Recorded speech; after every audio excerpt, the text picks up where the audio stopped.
શાંતિ મિત્રો, આજે આપણે આ પાલકની ભાજી બનાવવાની છે। તો મેં આ ઘરનું પાલક લીધેલું છે, મેં મારા બગીચામાં વાવ્યું હતું એ પાલકની આપણે ભાજી બનાવીશું।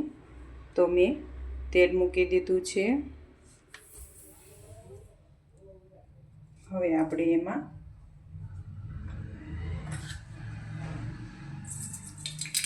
રાઈ નાખીશું।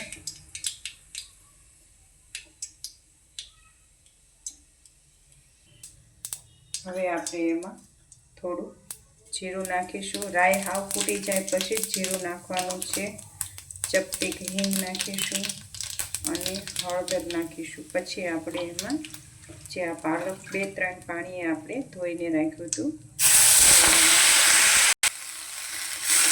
જો આ રીતે આપણે હવે આને થોડી વાર પકડવા દઈશું।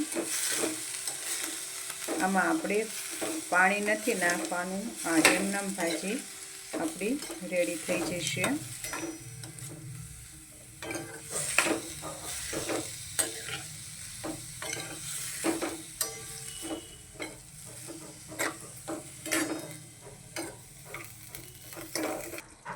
જો આપણે પાલક પકડી ગયું છે। હવે આપણે એમાં સ્વાદ પ્રમાણે મીઠું નાખીશું, કારણ કે પાલક થોડું સ્વાદમાં ખારું હોય છે, એટલે આપણે મીઠું ઓછું નાખવાનું છે। પછી તમે ટેસ્ટ કરીને નાખી શકો છો। લાલ મરચું પાવડર 2 ચમચી લીધી મેં, ધાણા જીરું પાવડર 1 ચમચી। હવે આપણે એને મિક્સ કરી લઈશું આ રીતે। હવે આપણે થોડી વાર જે આપણે એને ચડવા દેવાની છે।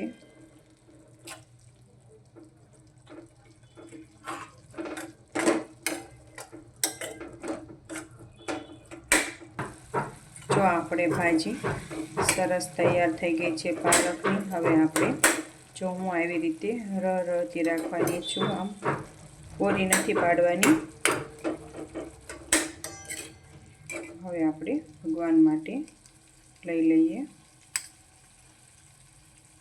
આ મેં ભગવાન માટે લઈ લીધી છે। હવે આપણે ભગવાનને ધરી દઈશું અને જો આ પરમાત્માની યાદમાં બનાવી છે। તમે પણ આ રીતે ઘરે પાલક વાવીને ભાજી ચોક્કસથી બનાવજો। ઓમ શાંતિ મિત્રો।